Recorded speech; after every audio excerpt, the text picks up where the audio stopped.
G'day everyone, welcome to Shooting the Breeze with Lady Liberty Live. Yes, this is my up late show.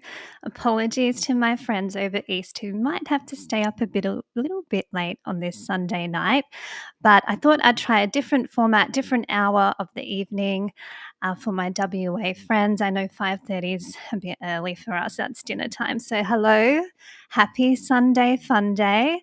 I have a lot to talk about tonight. Another big week. Every week I say the same thing, but every week is a big week, especially when you're an activist and a proud supporter of firearm owners. There's a lot happening across Australia at the moment, but of course, the focus is on Western Australia for me, my home state. I am still on the road. I am exhausted. I'm still traveling. Mr. Liberty is doing some work over east. So I'm with him, and I have been working on WA time. I'm getting a bit tired, to be honest. But thank you for joining me tonight. Please put your questions, your comments in the chat. I will be answering all your questions tonight. I'm flying solo. This is my special live Lady Liberty solo show. I was blessed last week to have such a fantastic guest, Matt from Ray's Firearms and Archery in beautiful Albany. I have to thank him so much for joining me for that special live stream. It does take a lot of balls and a lot of courage to speak out against the injustices going on in the world and especially in our community, the firearm owning community. So I thank him so much for being a brave business owner and just speaking very rationally, telling his experience and sharing the story of what's happening in WA. And that's something that I'm trying to do as well, shining a spotlight on what's going on in our beautiful state. So welcome to the show. Please like, subscribe, share all of those wonderful things. And I do have my own YouTube channel, Shooting the Breeze with Lady Liberty. If you're watching on this, hello to my special members. Yes, I've got memberships now. I am working on some exclusive content for you, so please bear with me. It's a lot going on at the moment with the legal action case, and I think that's why a lot of you are joining me tonight. So I'm going to go on a rant. I know I get in trouble from Mr. Liberty for going on rants and not engaging with you straight away, but I feel like you're tuning in to hear what's going on and what happened in the last week in Western Australia with the legal action challenge. So let me go back a step. I'm going to be very clear with what I've been doing and what my legal team has been doing, because I promise to be transparent and share with you every update along the way. And because you are the people who have made this possible, I would not be able to do this for you if it wasn't for your support. So from the bottom of my heart, thank you, thank you, thank you. Now let's recap. So on the 27th of March, I had a very important meeting with my lawyers and, most importantly, my King's Counsel. So they were working very hard on the first piece of legal action, which was to look at the Act and regulations and, based on the feedback from you, the people, have a look at areas that we are not happy with and areas that could potentially be challenged in the courts. So my lawyers were working very hard. You might remember I had a meeting with them on the 10th of March, so a couple of days after that disastrous state election. That's when I had the funds and ability to go forward with the legal action. So fast forward a few weeks. Yes, it took a little bit longer. The wheels of justice turn slowly. But on the 27th of March, I sat down and had a meeting with my legal team, and we ran through some very important legal strategies. So the first thing from that meeting that we did was send an urgent official legal letter to the police commissioner, and I have a copy here. I'm not allowed to post it. I know I saw some people saying, "What letter? She said she sent a letter, but we haven't seen it. Show us the docs." And I understand that, and I would upload everything, all the communications with my lawyers if I could. But although I have waived my client privilege, they have privilege with me. So I've a gentleman's agreement. I've shaken their hand. This is a very high profile case, and lawyers get a little bit nervous sometimes because they are acting for me as the client, and I am a public client and I'm acting for you, the people. So it gets very hard sometimes for me because I am a journalist. That's my vocation, but I can't share everything because I respect the legal profession and I respect the agreements, and I've shaken their hand. I'm a gentleman after all. So this letter was sent to the Commissioner of Police shortly after that meeting on the 27th of March. Urgent. I'll just read some of it out. I've asked my lawyer if I can read some of it out, and they approve. So we act for Miss Kate Fantanell, who, as you may be aware, has a prominent interest and is an activist in relation to Western Australia's Firearms Act 2024 and Regulations 2024. Our client also has the support and can be said to represent the interests of a great number of firearm owners. So that's the first part of the letter, and then it goes into some legal stuff. The thing that I would like to read out, my lawyers sent this, and this has got my King's Counsel's name on it. So we're sending in the big guns. Specifically, we seek the following confirmations. You will reopen the buybacks to include the newly banned firearms, including compensation to any firearm owners who have already or will shortly need to suffer the loss of their firearms. And number 2, undertake not to take any precipitous action against affected firearm owners in the circumstances mentioned above, or take prejudicial action in the future against firearm owners who have acted in good faith. They are the 2 key points that we served in this letter to the police commissioner, which the police minister was also notified about. We also specifically state at the end of this letter that we are looking at launching legal action, and therefore it was a stopgap measure. That's what this was about, because the 31st of March, as we all know, was the deadline for surrendering or disposing of those firearms mentioned there without compensation. And as we know, the market has crashed. It's very hard to sell these firearms for a fair market price when the government has crashed the market with these laws. So they're the things that my lawyers wrote to the police commissioner about shortly after my meeting on the 27th of March. I also went away, and you might recall, I wrote an open letter to the new police minister, Reece Whitby. This was something that my legal team highly recommended because he is the new police minister. We've said goodbye to the old one, goodbye, good riddance. Hope the door doesn't hit you on the way out. So that's something that my lawyers gave to me as my responsibility as part of the legal action. While they sent this official legal letter served to the police commissioner, I went away and I rallied the troops. I rallied you to write to the new police minister and explain to him the position that we are now in because of his predecessor and because of the new laws that came into effect on the 31st of March. I wrote that letter. I published it publicly, an open letter to the police minister, and thank you to everyone who also wrote to him. Thank you for sending what you wrote on to me.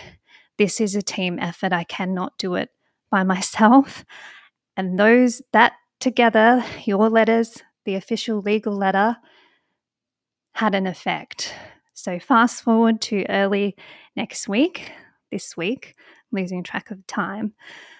On Tuesday, the police minister announced he would reopen the buyback compensation, the compensation scheme. And he also said he apologized. He apologized to us.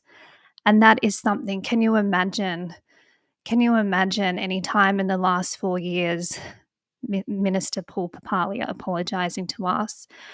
So I take that as a good sign. It shows that he has come to the table in some regard. He can't ignore an official legal letter. He cannot ignore that. He cannot ignore all the emails that you sent him and I sent him too. They now know that the lawyers are involved and that the people, because of your generous donations, they can see how much money we've raised in that war chest. They are taking this seriously now. So he came out on Tuesday and announced he would also compensate firearm owners for the push button release firearms and the lever actions above 5 rounds. And he extended that till mid-April, along with a 9-month program for those who are not going to be able to comply in time and with the gun limits. So, is that a win? I didn't celebrate when I heard the news. My lawyers called me. They were very excited. They were fired up. They'd had received a response. So there's things going on. They talk. The justice side of town often talks to politics in WA. So there's a lot going on. But I didn't pop the champagne. I didn't celebrate because while I know, and I heard some people express relief, it has bought us time, crucial time. I know it got down to the wire there, but it bought us time. It also gave, I just think of this young gentleman who bought his first firearm to help his dad on the farm, a push button release, only for it to be banned and no compensation offered. He is now in a position where he can at least have the funds to buy something else.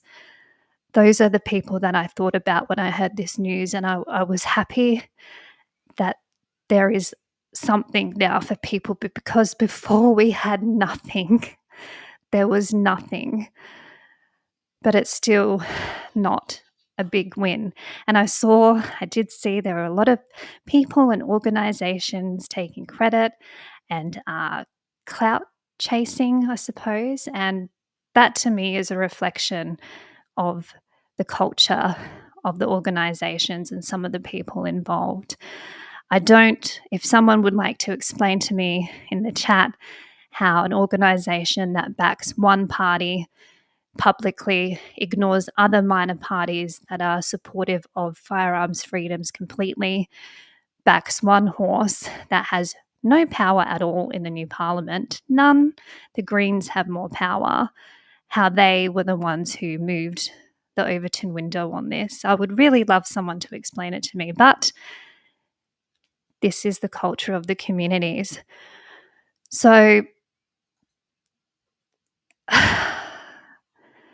it's hard to be super excited. And I did have a letter from someone, Terry. I hope he doesn't mind me. I won't share his last name. But I have heard that people are still not happy. And I'm not happy either, because my whole purpose and my whole belief is that these laws should be ruled invalid and we should go back to the drawing board completely with proper consultation, genuine consultation with the people sitting at the table who represent the interests of the people, not just the organisations, not just the clubs, not just the rangers, not just the gun shops, but we the people. I would love for that consultation process to be reopened, start from scratch, maybe reverse to the old act for the time being. This is something that I believe in, but unfortunately, because of the culture in Western Australia, the political situation in Western Australia, we do have a Labor government again for another 4 years. So we're not going to get those big changes that we all were wishing and dreaming about in the lead up to the state election. We are not there. But because of legal action, and because of you, the people supporting me as the client, my name is on this letter. I have done this publicly for you. I have put my professional career, my reputation at risk, because this is a fight that I truly believe is worth fighting for. And it's an injustice on the people of Western Australia, how we have been treated by the government.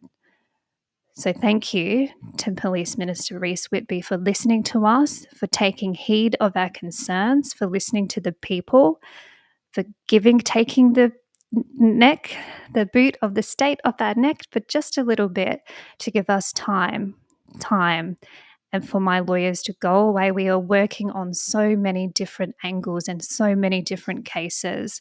They are still working for me. I'm still getting the bills. And we are preparing for the next step. But this was the second step, really, because I couldn't act without the advice of the King's Counsel, and this was his first piece of advice to me that he delivered last week. So this is where we are at. This is where we are at in WA. And I will acknowledge the concerns. So the new compensation scheme that has been reopened, I was against the first one. I looked at those prices and they categorized the price value according to how long it had been registered in the state, 6 years more or less. It was not fair market value, and this one isn't either. This is something that has been raised with me already. So I understand that we're not popping the champagne, and I'm certainly not popping the champagne. But I do feel if we had not done this, what position would we be in? We would have nothing. So that's where we're at. So we are, another update I can share with you, we are looking at the next steps, the next cases that we can file because the new laws are in effect. It's after the 31st of March. These new laws are in effect. They've reopened the compensation scheme because they've listened to our concerns and they've listened to the legal letter. But that doesn't mean the battle is over. We still have things that we can challenge in the Act and regulations. And that is something my legal team is working on now. So please keep sending me your stories, your information. If something happens to you under the new Act, for example, if you are rejected a firearms license because of your views, attitudes, and opinions, because of your physical ability, because of your dwelling circumstances, there's things in the Act now about that. How you live can now be used against you. If you have been falsely accused of domestic violence without having a restraining order issued on you, just a claim now, they can use that to take away your firearms. So there's a lot of things in the new Act and regulations that because it's in effect, if you are affected, please contact me, ladyliberty.walegal@gmail.com. I still have a lot of emails to get through. I'm sorry, I've been on the road again. I've tried to reply to some today. So please bear with me. I will get back to you at some stage. It's a lot. I'm one person. I'm not an organization. I don't have a team. And my lawyers are purely focused on preparing for the next steps. And I talk to them regularly, sharing your stories. So please bear with me. But please contact me if something happens to you under the new Act, because we have this war chest now, and this is what it's for, to fund legal cases. And I reiterate again, I've said this a few times now, I've signed a contract with my lawyers. I had paid for the letter of opinion, which was the first cab off the rank. I have now paid for the legal letter that was sent to the police commissioner. My lawyers are on retainers, and we are preparing for the next step. So that's the position that I'm in. And this is a long fight, right? This is a 4-year battle that we are going to be dealing with. And the wheels of justice turn slowly, but we are acting as quickly as we can in the system that allows us. So I think that was all for my legal update. Let me just check. I had to write down notes. The other thing that I will advise is please keep sending your emails to the police minister. Mike Terry did. He explained how the compensation is not enough and how the market is still tanked. So what position are we in that's better than before, in a slightly better position? And he also raised some issues with his own personal situation. And these are the kinds of things that the new minister needs to see and needs to be aware of, because you can be guaranteed he'll be getting different advice from the police and the police commissioner about this. The police commissioner has said that they are unapologetic for the process, and now we've had an apology from the police minister. So there's politics things going on. There are things that I would love to share with you that we've also done outside of this, but I have a gentleman's agreement and I cannot share everything. I can't put all the cards on the table because the commies are watching, and I have to be very careful. So it's a difficult position to be in. I'm a journalist. I serve you, the people, but I also respect the justice system and the legal team. So, okay, I'll just have a look if there are any comments in the chat. I might have a little drink. Cheers. Happy Sunday. I hope everyone had a good weekend. I hope everyone is feeling a little bit relieved because we do have time. We have bought us time now. So I know, I wish the laws would go away, but I don't have that power. But we do. Power of the people. Look what we've achieved together. Okay, let me have a look at some of the comments in the chat.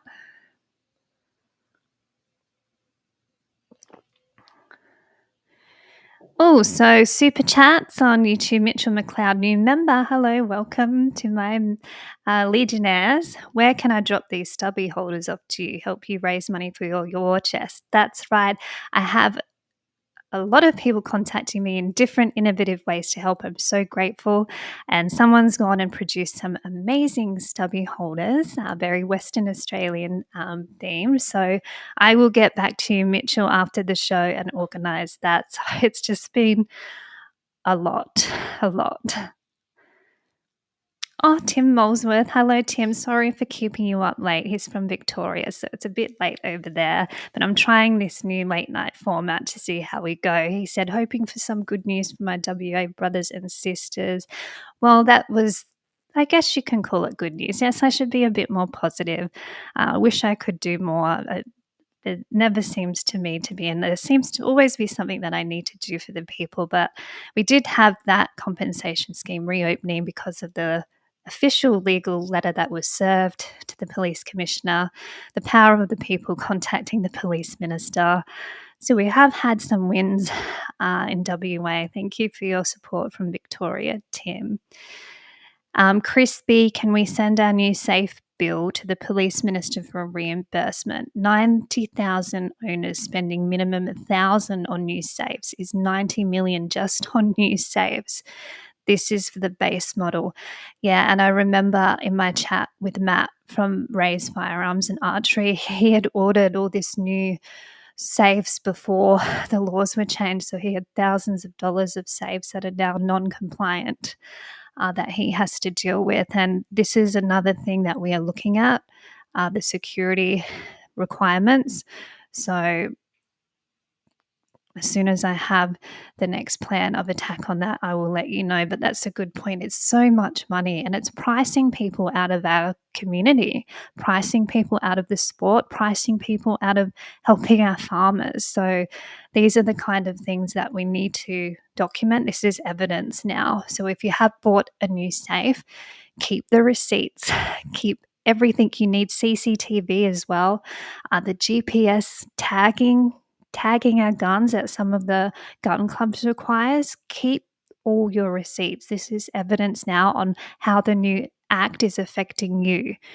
And as we build our cases, plural cases, that information is vital. So start keeping that. Send it to me if you like, so I can keep it safe for you. But anything that the new act does that affects you, like this, please keep your receipts. A shooter down under, hello. I'm glad that you're joining me in my up late chat. Don't worry, Kate, it's worth it. Sanus 180 SSAA slide in to take your credit. Yeah, I was confused when I saw that. Like I said before, if someone in the chat can please explain to me how they think that they were responsible for this, I would really love for someone to explain it to me, because from what I've seen and what I explained before about the political, the election and their strategy for the last 4 years, it's a bit of a stretch, but whatever helps you sleep at night, if that's what you want to tell yourself when you look in the mirror. Some people will tell themselves interesting things, but I don't have time for it's not about credit for me. As I've said before, I have my own life to live. I have many other things and dreams that I want to achieve. I am not doing this for clout chasing. I'm doing it because I see in every person that talks to me, I see my dad and what the government did to him in 1996. So this is my motivation behind this, and it's caused me quite a lot of stress. I have to be honest, I'm very tired, especially because of my personal circumstances living on the road and supporting Mr. Liberty as he works. So, this is not something that I recommend to people to take on lightly. But if you are like me and you feel you need to do something for your community and you're in a position because of your life and your life choices and your involvement in politics and working for Senator David Leyonhjelm and working for SSAA National, that was my background, 5 years working for them. I felt that it was my responsibility to my people of Western Australia, particularly because I can no longer participate in the political process as a candidate. We need a whole, complete rehaul of our voting system before we can have real change. So I'm happy to be of service to you, and it does come at a cost. I know there's been some more smear campaigns about me. My cousin in New Zealand, something popped up over there in one of the anti-gun groups about me. So this is, yes, it can be quite stressful, and I just want to be on the beach reading a book and having a smoke. I'm not a very public person. I'm doing this because it's my duty to you.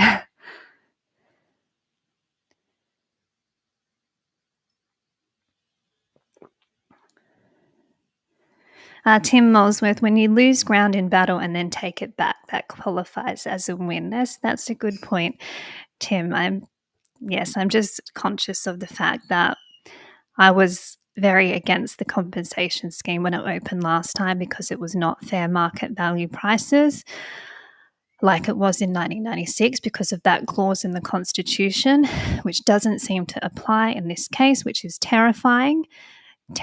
We are still looking at legal avenues in relation to that. So I can't officially say if we can challenge that yet. It's if we can't, what a sad representation of our country that the state has the power to confiscate private property off of us, with which they've banned at the stroke of a pen, and without respecting our minority group.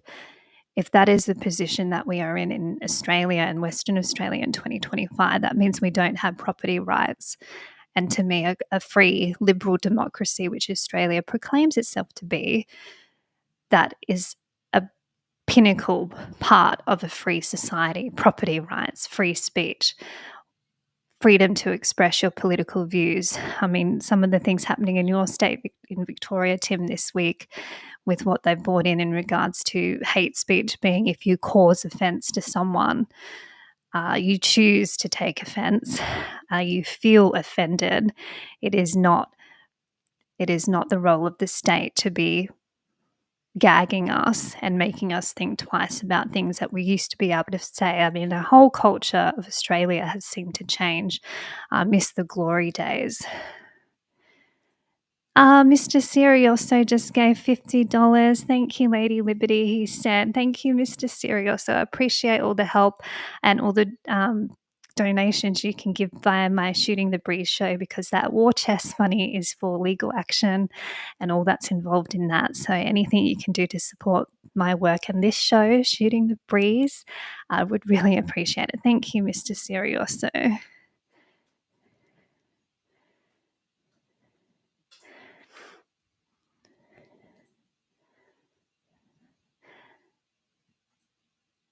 So Mr. Liberty is bombarding me in this chat. He said I'm getting lots of support. That's nice, thank you. Stuart Clark, we the people, we are the truth, we are the power, we are the force of the free world. I like that. It's very poetic. I actually watched V for Vendetta again the other day. I'm actually born on the 5th of November. You can't get any more fitting than that.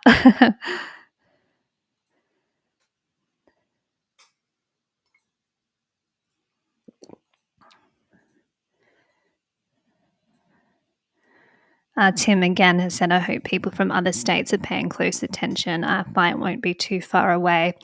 Yes, and the good thing is about this fight and the legal action campaign is the number of people who are supporting from not just around Australia, but from the United States. And now my cousin in New Zealand said people are now watching what's going on in Aussie because they're very concerned that their government might replicate what Australia is doing. And they have such a proud hunting culture there and sports shooting too. So this is making international waves in our community. And that's something that's part of my mission. I want to shine a light on what's happening in Western Australia so that the rest of the world can see this is Australia in 2025. So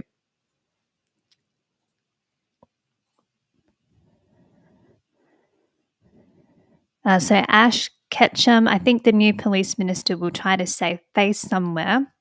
If he is aware of the 2016 findings, he might be open to it. I believe it's ready to go. Yes, so the 2016 findings is the Project 105 report by the Law Reform Commission. My dear friend, Professor Augusto Zimmerman, was the lead author of that report, and he was wild when he saw the new laws come out because they did not take into account anything. They went against recommendations from the Law Reform Commission about the new laws. There's a recommendation that says no gun limits are required. That's specifically from the legal side of town. And they look at balancing public safety with the needs of our community. That was the whole purpose of that report. And that expensive report, paid for with your taxpayer dollars, by the way, has been completely ignored by the state government. So hopefully, and if not, maybe that's something that you can mention to the police minister in your emails. I mean, I certainly will as well. Can you please do some homework and read this report and see why we are so upset, because the new laws do not take anything into account. And that had, I think, the highest number of submissions for any law reform project back in 2016. So that was genuine consultation, and the report references those submissions that the people sent in. So for a government to thumb its nose at the Law Reform Commission and write laws completely different to what's been recommended and thoroughly researched, it just shows the mentality of the state government. So hopefully the mentality is changing with Police Minister Reece Whitby. He apologised. I say again, he apologised to us, which would unthinkable for the last police minister to do that. He seemed to get a sense of enjoyment almost.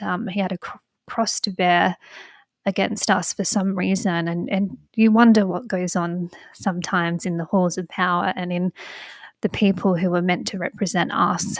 They are public servants and they have not been serving the people for a long time now. So hopefully we have a change of mentality and they will look at those important things like Project 105 report. Good comment. Mr. Bullet 1952, I'm sure a lot of people also got an email from Waypol saying they will let me know what I'll have to do prior to my license expiry date. WTF, why can't they tell me now? And this is the other thing, and I said this to my lawyers as well. The communication about these new laws, the toughest gun laws in the world, people are confused. And looking at through the emails and the comments and people who've contacted me, we've just been left in the dark. I mean, Matt last week from Raised Firearms and Archery in Albany, he just, as a gun shop owner and not getting the information, or the information changes daily, and there's only a 1-800-1300 number you can call. There's not even enough resources because this isn't a priority for the government. They've gone ahead, written these new laws, completely ignored what the Project 105 report said, and now that it's a shambles in terms of rollout, because this is the thing that the Law Reform Commission looks at as well, is the implementation of laws. It's all very well to sit down and write up your ideology and this is how we want it to be. What about in practice? And I think it's clear to see, because of all the miscommunication, lack of communication, wrong communication, they just haven't thought this through. And that's why my lawyers said, do not take precipitous action against us, because we are law-abiding people. We don't want to fall foul of any law, because if we do, it's an excuse for the state to take away our firearms, and we do not want to do that. We are the most responsible people in society because we have to be. We should be the most trusted people in society, but we're smeared in the media. We are ignored by our governments. We are used as a whipping boy so that the government can claim that they're making the society safer. This is how we're treated when we are actually the most responsible people in society. The mind just boggles. So this is something my lawyers are also looking at too, is keep your letters from WAPOL, keep any communication, those text messages, someone compiled all of those WAPOL text messages, crucial evidence. Any communication that you get, especially email chains to WAPOL, please send them through, because I've already seen some that has different conflicting advice. One person asked the same question and got told something different by a different bureaucrat in the firearms branch. This is where we're at now, and it's not a fair way to treat the people who just want to be able to keep doing our activities peacefully, helping our farmers, participating in our sport. So your emails and evidence is vital. Please keep them coming.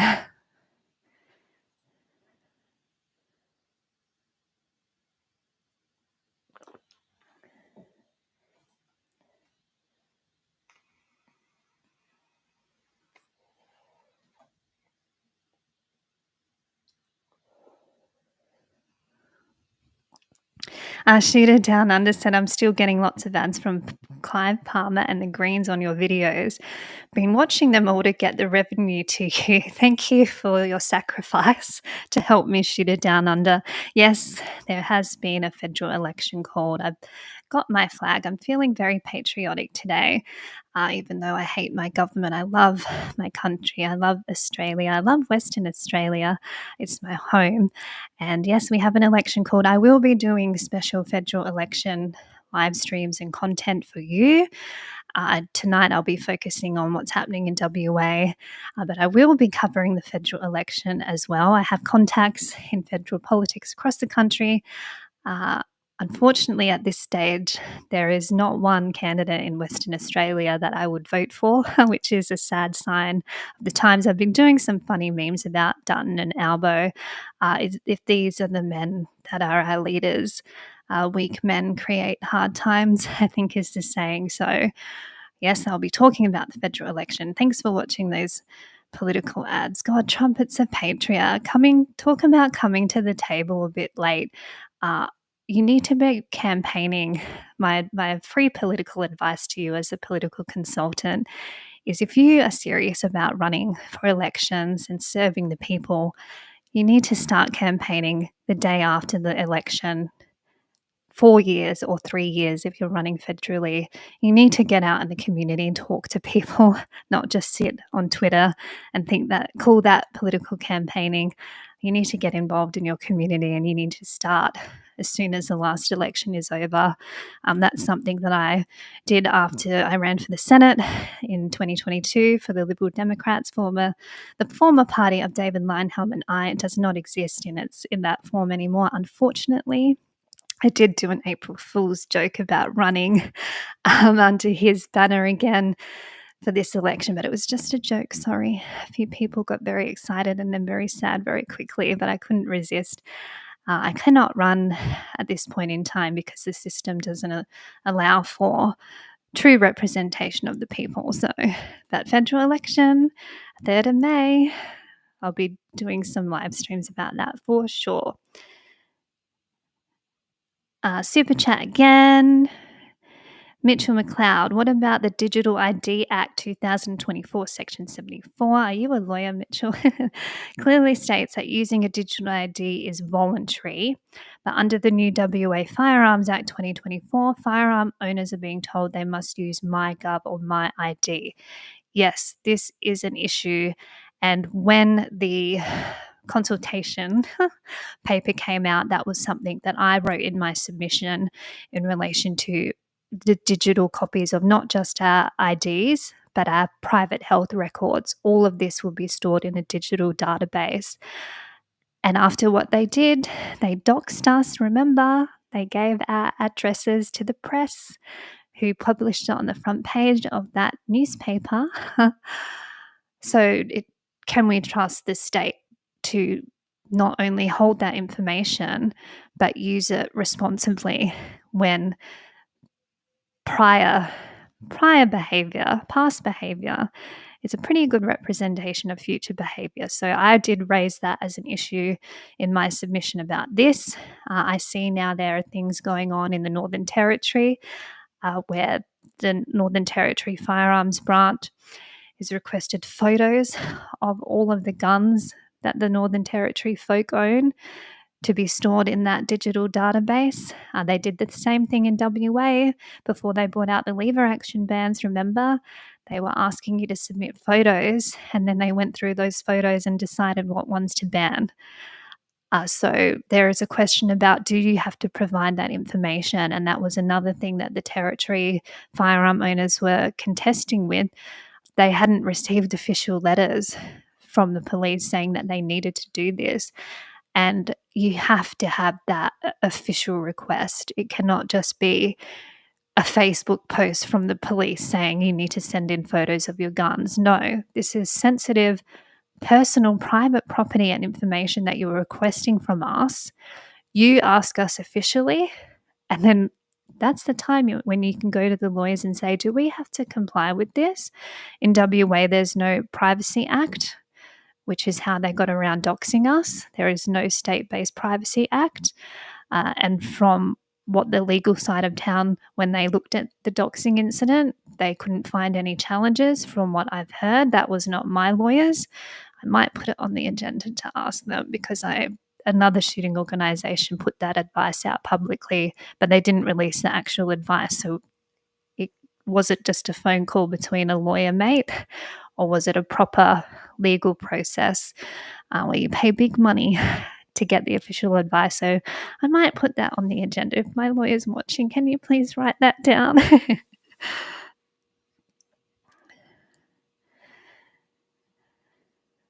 Oh, lots of people in the chat tonight. Oh, look, I've got more viewers than ever before. This late night Lady Liberty up late might be a goer from now on. Okay, scrolling. Cheers to happy Sunday, and cheers to the small, I'll call it a small win. Cheers for buying us more time, and cheers for giving people at least something. At least something.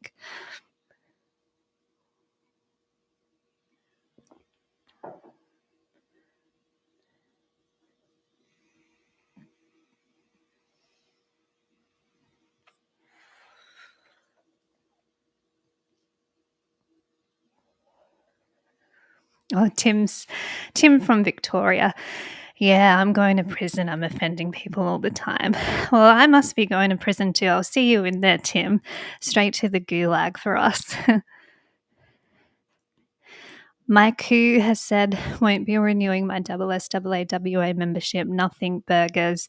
This is the other problem I have with the establishment and the culture of Australian firearm owners, is we are forced to join clubs or organisations that we don't support or don't align with because of the laws that say that we must be a member of a club to keep our guns.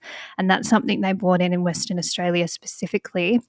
So a lot of farmers that have contacted me have said they want to keep some of their guns that they can no longer use on their own private property.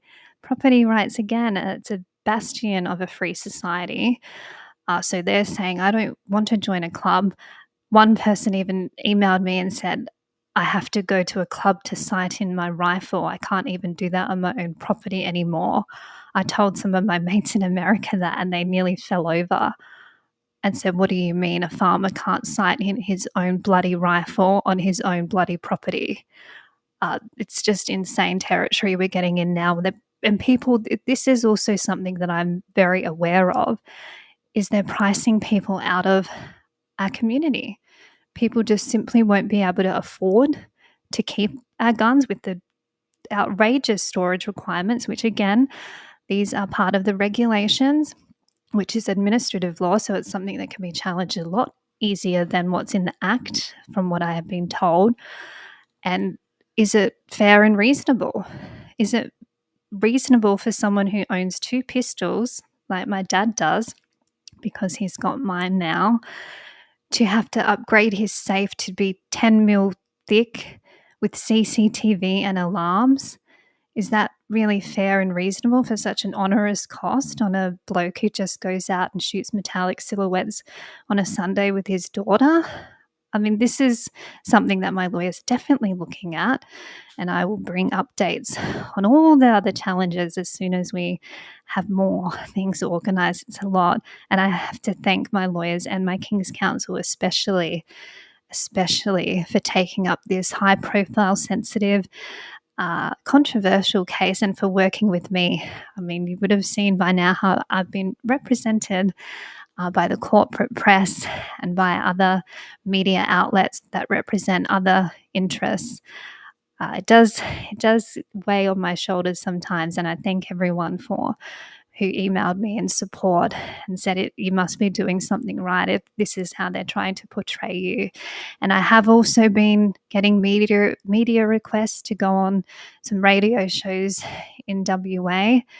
That's something that I will do as soon as I have all the information about what we can do next, because because I'm a journalist, I know that they control the narrative. And I didn't just because I'm transparent, I did get media requests after that story that came out about me by Ben Harvey, that picture in the Western Australian newspaper on page 8. It should have been page 3. That would have made me feel a little bit better. But I did get media requests to go on to talk about that. And I didn't want the story to be about me. This is not about me at all. I'm just the person with the name on the legal documents who's in a position to help my people. So I did not want to go on a radio show to talk about me. I will go on as soon as I know how else we can challenge this. And we're looking at class action. I can say that is still something. It takes a lot of work to set up. My Casey is the only one who's prosecuted a successful class action in WA. This is also why I'm working with him, the best of the best for my people. So there's a lot going on, and the mainstream media, can't trust them. They have their own agendas. The state government is the biggest donor, advertiser, spender in that. So I'm very careful about who I talk to and when. And I'm a journalist, so I know how it works.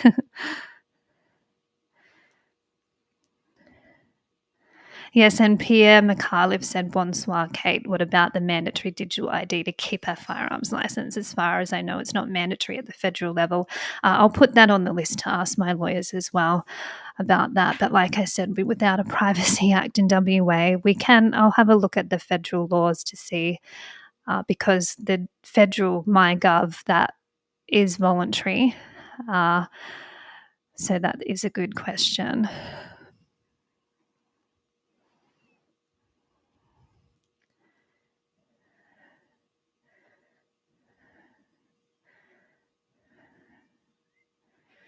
Shooter Down Under, my own premier, stated that freedom of speech must be sacrificed for multiculturalism. You must be in New South, Shooter Down Under. I've been watching what's been going on there.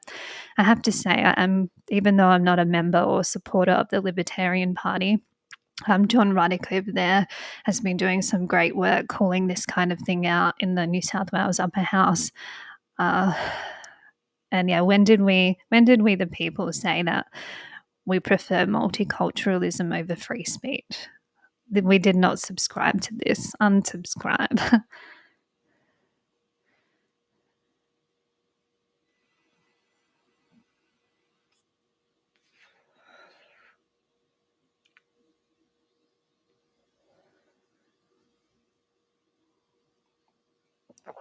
Demolition Man, I was in SSAA, haven't renewed for a year.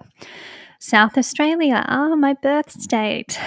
I'd be pissed off if I had to hand in my World War II 1942 Lee Enfield 303 Lithgow, yes. I've shot that before, actually. That was one of the pictures I used on my election posters from 2022.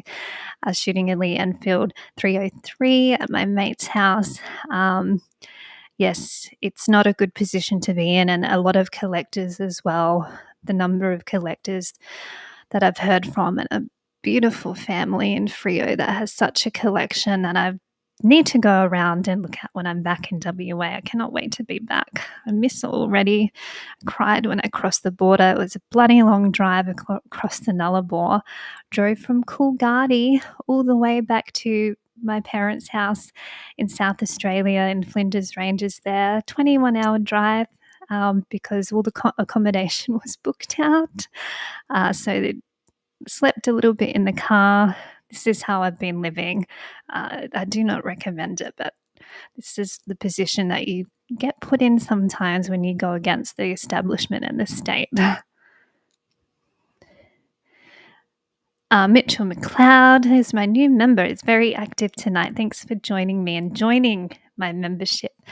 On YouTube, government has unilaterally voided thousands of legally binding property letters, agreements between landowners and licensed shooters. These weren't casual notes, they were private contracts. Good point. And contract law is something I'm very interested in. I also believe in verbal contracts. So, this is what I mean when I say I have a gentleman's agreement with my legal team. I respect contract law and things that I agree to. So, that is a good point. I wonder if that's something we can look at as well. I'm going to be sending a big email to my lawyers after this tonight. Joe Smith. Hi, I've just found this live chat. I'm a SSAA member, and I think all SSAA members should cancel our memberships and you should start a shooters association, and we all join you to represent all of us and drop SSAA. Yes, this has been something that has been mentioned to me, and I think my dear friends Mark and Sam are looking at forming their own organisation.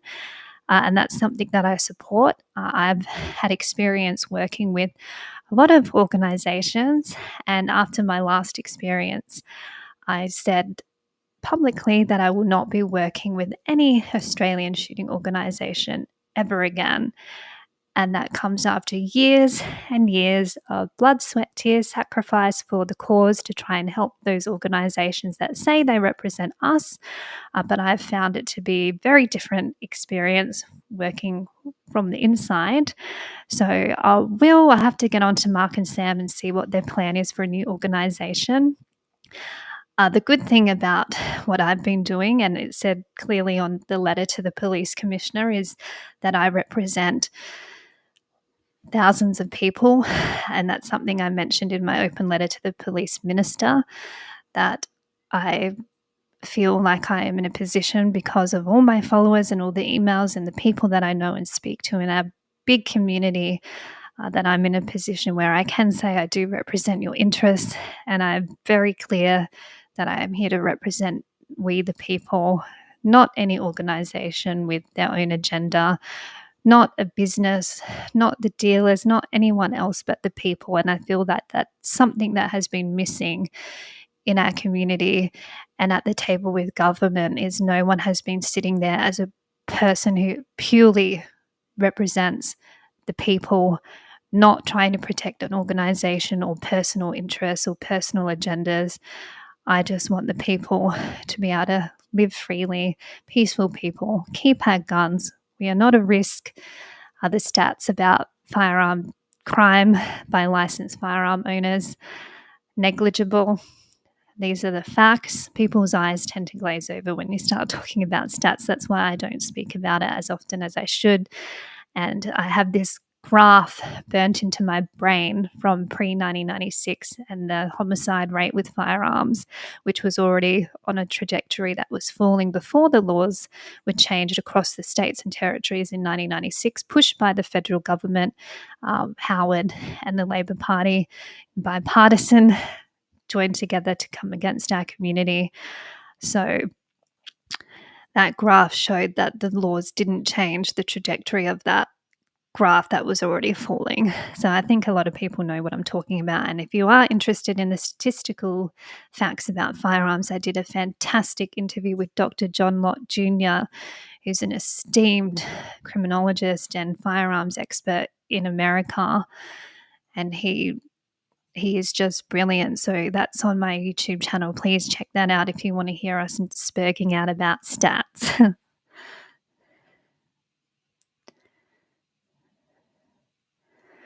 Christopher Leaker, I received a letter to comply to the new laws on Friday through the mail. It states I have to comply in less than 10 days. Then below that, wanting info before July. Confusing, yes. Well, from what the police minister said earlier this week, those who have push-button release firearms and lever actions above 5 rounds have until the 14th of April to participate in the reopen compensation scheme. So I encourage everyone to have a look at that. I know the market has crashed, so it's very difficult to sell these firearms. I am working on another plan in relation to that, and especially those affected by the gun limits. I do have other things that I'm working on outside of the legal action that as soon as I've got all my ducks in a row, I can share with you. But I'm very conscious of the position that people are in. And yes, the boot of the state is off our neck a little bit. We can breathe just a little bit easier, but it's not good enough. We are still in a very dire situation in WA. So I'm working around the clock. My brain is always thinking, Mr. Liberty is a bit exhausted by me, I think, talking about this all the time, but this is my vocation, so it's something I'll give 110% every day. Macca said, I phoned a Labor representative today and told them that if they want to live in a country worth living in, then they must accept freedom with some danger rather than safety and cotton wool. Amen. We don't want to be mollycoddled. We don't need the state to look after us. We don't need to just turn to big brother government every time we need help. We should turn to ourselves, our family, our community before we even consider asking the state to help us. That is not their role. Yes, we should have safety nets for those who need help. I would prefer that to be through voluntary association and charity. Like it used to be, but the state has its tentacles have weaved into every aspect of our lives. And this is what happens when the government makes you reliant on them for everything, every aspect of your life. Government affects every aspect of our life. Filling up your car at the petrol station, the fuel tax on that, buying alcohol, the alcohol tax on that, going to the pub and having a drink. As soon as you step out your house, the state is encroaching on our lives to the point where we need to push back and say, this is not your role. This is not what we want. My concern, of course, is that I don't know if that's what other Australians want. I don't know if we have that culture and mentality of being free people anymore because we've been beaten into submission. And that's also why I wasn't popping the champagne with the news this week about the compensation scheme being reopened, because I do not want to be Stockholm syndrome in a way. I don't want to be grateful for the state reopening something that we weren't happy with to begin with and thinking we should all be, thank you, state daddy. No, the fight is still not won. We still have a lot of work to do, and I will keep working for you and doing everything I can with the resources I have. And that's something as well to consider. I still have that GoFundMe open. If you would like to keep supporting me and supporting the legal action that I'm doing, please consider chipping in a bit more, because some of the figures that have been quoted to me, especially about class actions, especially about any other court challenges. I mean, even sending this letter to the police commissioner, this urgent legal letter, you best believe that came at a price. So I'm watching my resources very carefully, and I have to manage that to get the best possible result. So please keep that in mind, because it will get to a point where I can only do so much as one person, but with more people behind me, anything is possible.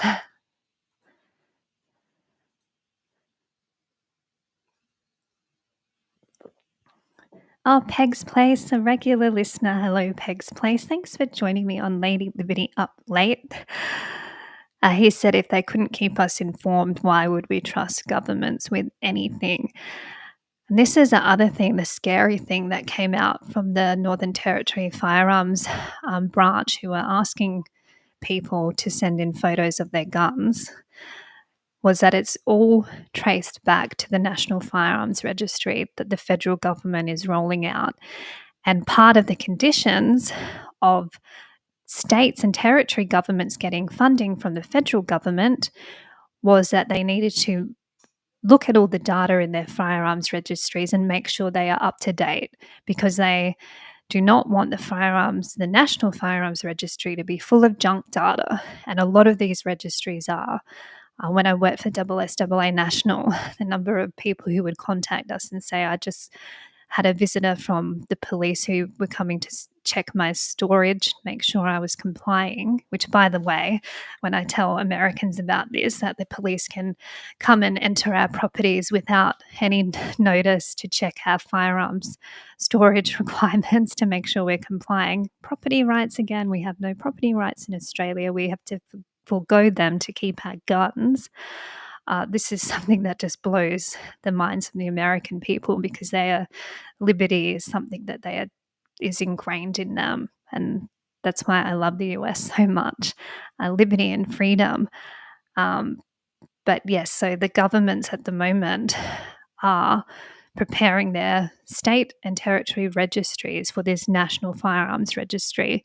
And once again, if you look at the data, you look at how much these registries cost and the public safety benefit, it does not exist. Canada, they had a long arms registry, cost, I think it was even approaching billions of dollars, still was not accurate or up to date or usable.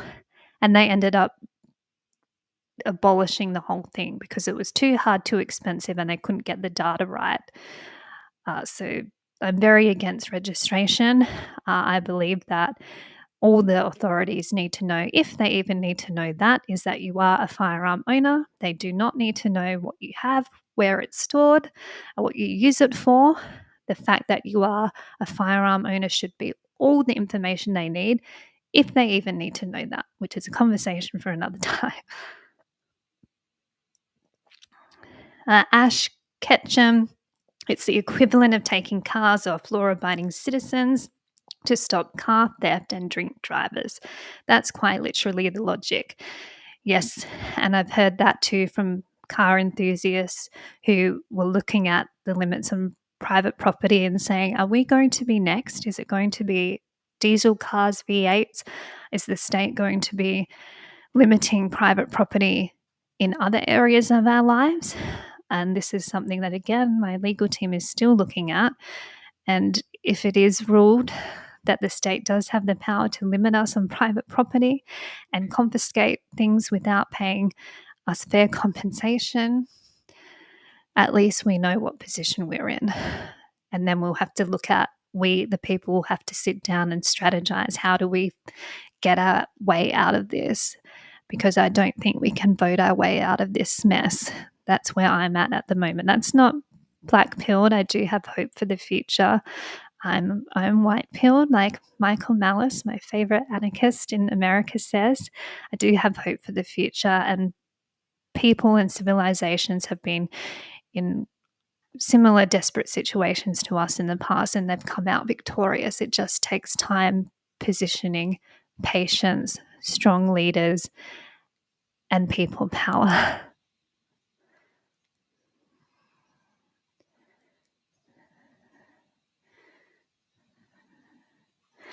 Mr. Bullet 1952, I've got an excellent security system. He's got 4 legs and weighs about 65 kilos, and when he hits you, you stay hit. Is this a little puppy? I can't wait to buy Maremma's. Mr. Liberty in Victoria, where he's from, his mum has a beautiful property that I've stayed at a few times, and they have 3 beautiful white Maremmas. So I can't wait to have them. They're really good security guards. Keith the crypto farmer, being a small landholder in the southwest of Western Australia, a beautiful part of the state. The new laws are so devastating for not only my own business and livelihood, and the native fauna will not survive this crazy stuff. Yes, Keith, this is the other thing that I have been getting emails from farmers who are, or those who own property that has an arbitrary size that the state has defined as you are not considered a farmer. It's not your primary income. So, therefore, you can't own the tools that you need to protect your property and your livelihood from these invasive pests and the crazy amount of feral animals that we have across our state.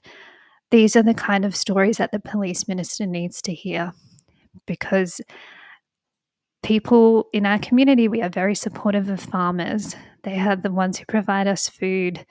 They are I come from a farming family in South Australia. It's so important. My favourite uncle on Kangaroo Island is a sheep farmer. I've had some devastating phone calls with him about what the federal government has done to him and his livelihood because of the sheep export ban, the live sheep export ban.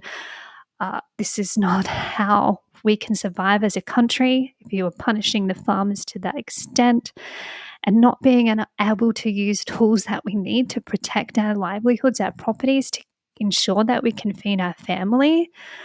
These are the stories that the new police minister needs to hear, and the public needs to hear too. And I've seen there's been some coverage by ABC about this, shining a light on our farmers, because typically people are more sympathetic to farmers. Well, they used to be. So we need to ensure that we're telling these stories to our politicians and to our community and to the general public, so they understand farmers can no longer protect their livelihoods because of the new gun laws. And that's the reality. And I apologize to you, Keith, that you're in this position. This is not how you should be treated by the state. This is not the role of the state. And that's why I'm fighting for you. And we are looking at things we can do for our farmers as well. Like I said, is it fair and reasonable? Is it fair and reasonable? The legal society love that term.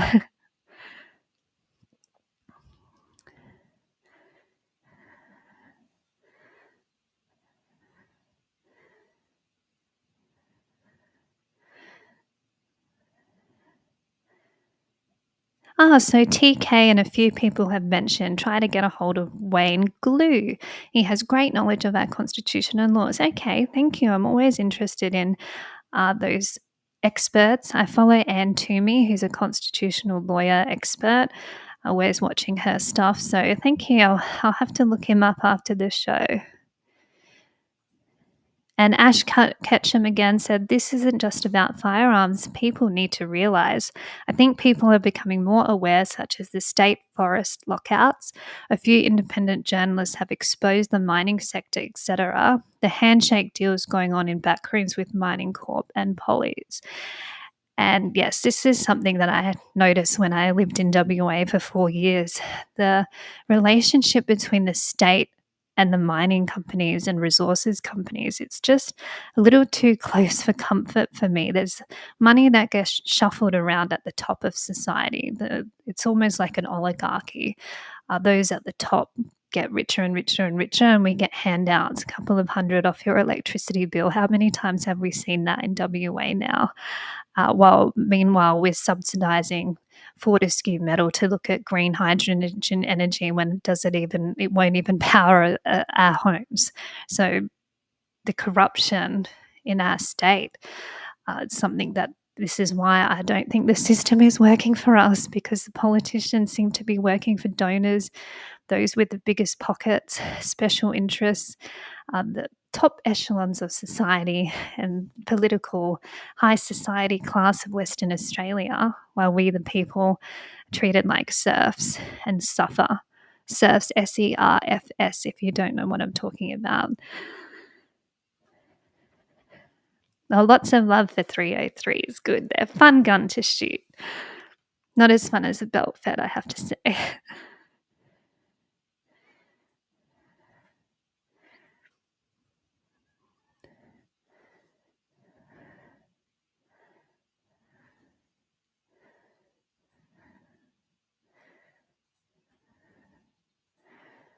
Nikki Robson, hey Kate, we've all got your back here. If you need help, reach out. You're doing phenomenal work and we don't need you burning out. PM me if I can do anything. Love your work. Thank you, Nikki. I have been, it is extremely humbling to be in a position where you get so much hate and negative publicity and things that your dad watches and gets all stressed out because he knows that I'm doing it for him and my people and my community, but he gets worried about me as any good father should. So it is your messages of support mean so much to me. Sometimes when I'm having those days where I can't get out of bed, I can't fathom the idea, and I just open up Instagram or my emails and I see such nice words of support. It keeps me going, and I would not be here today if it wasn't for the support from the firearm owning community. Mitchell McLeod has said, I've got those designs ready for jumpers, t-shirts, and anything else you can think of that will help fund the war chest. Thank you, Mitchell McLeod. I will definitely get in touch with you about that. Anything we can do to raise awareness and help fund this mammoth fight.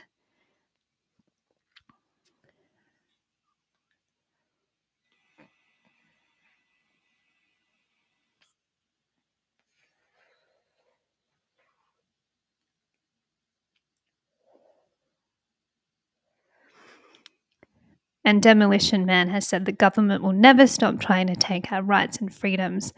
They'll never stop. Not shall we stop fighting for our freedoms. And it's Anzac Day this month. I always get emotional on Anzac Day. I was married in a past life to a lieutenant commander in the Navy who's deployed overseas at the moment. I have such respect for the serving men and women of our country. And Anzac Day was about fighting for our freedoms. So it's to me, it's disgusting to see these politicians get up and use Anzac Day to be proud of our freedom and the Anzacs fought for us to be free against the enemy overseas. And then you look at what they're doing to us, we the people in 2025. I don't think this is the country that the Anzacs fought for and fought in those endless wars, and we still have wars going on. I'm anti-war to the core. I don't believe in sending any resources to fight foreign battles. We have our own battles going on in Australia. We have homeless population. We have cost of living crisis. We have our own issues. So sending all this money and resources to people overseas, yes, we should. We are a big international community. We need to help others out. But what about what's going on in our own home? We need to we need to change the system so we're not reliant on the state to look after us. And it is not the role of government to be interfering in what's going on overseas. But Anzac Day coming up, be interesting to see the hypocrisy of our politicians. Ugh. Oh, Nikki Robson, hey, you should apply for a government grant to help. I'd love that. No, because I don't have a sense of entitlement. I don't want taxpayers' funds to fund me. I believe in voluntary contributions and people who want to support me, not asking the government for handouts from other people, but that's funny. I think they wouldn't give it to me anyway. I'm enemy of the state now. My name's on these letters that have been served to the police commissioner and police minister, so they know who I am, and I'm sure they saw that story in the paper.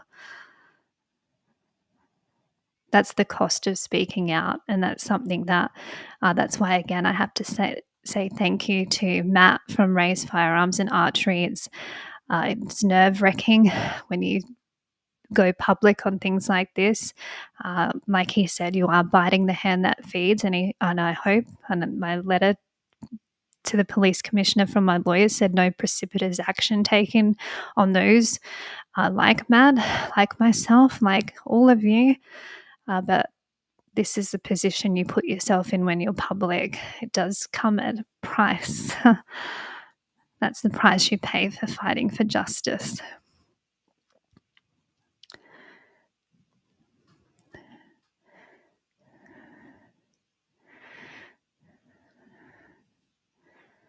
So Mick Davies asked about the legal action I have in flight now. So I did talk about that. I gave a big update at the start of the stream if you're just joining, Mick.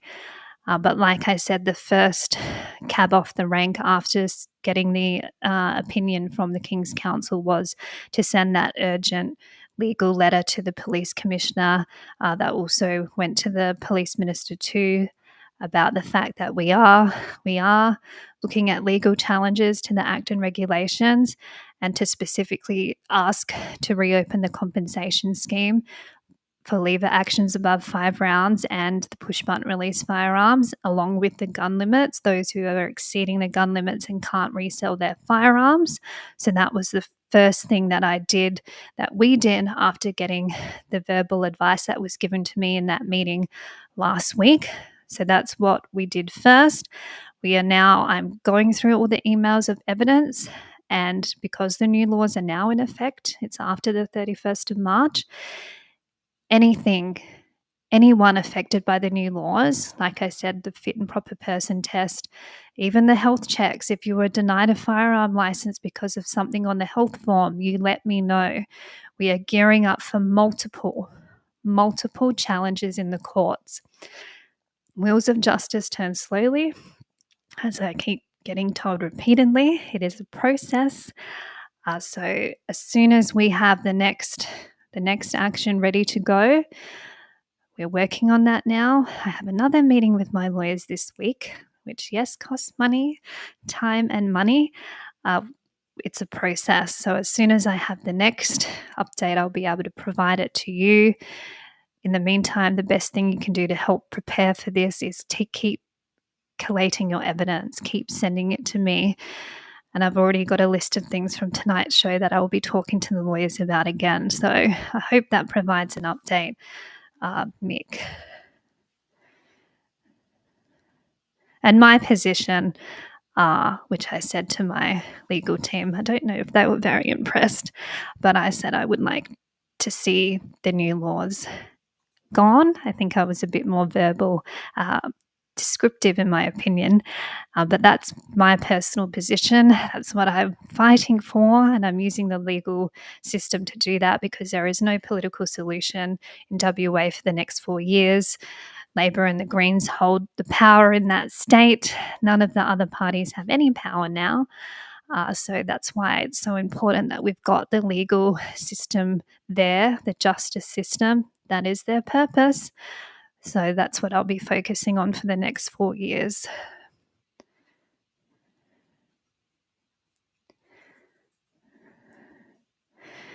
And Mick, you've said that we need to present amendment bills to the Legislative Assembly. We need to rewrite some of the regulation clauses. This is the process for change. Everything else is hot air. Like I just said, Labor and the Greens hold the power. The Greens hold the balance of power in the upper house.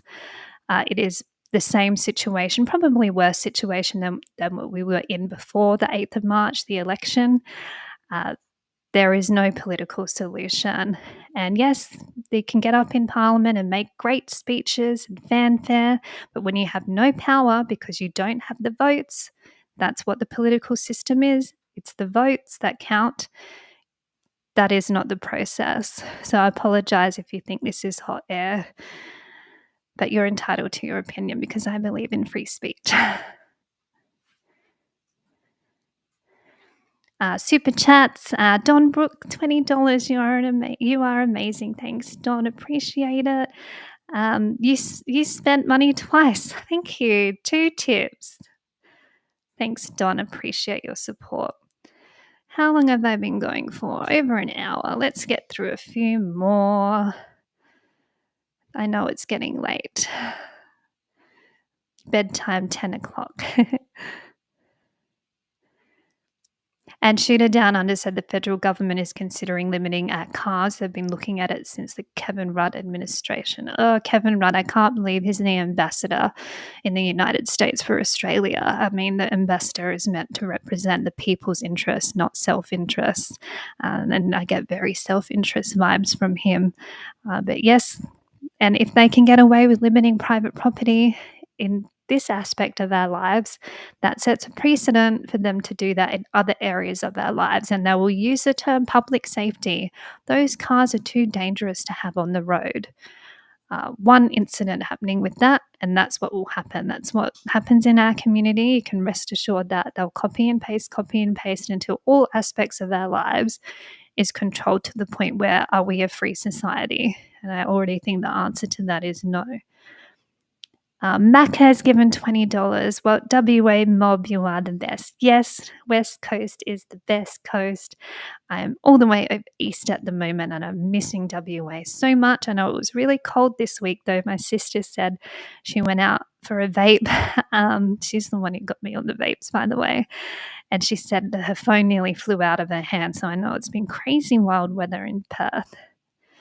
Unseasonable, but the seasons have changed. Skull and Crossbones 65. G'day from Northwest Queensland. Hello from my friends up in Queensland. I love it up there too.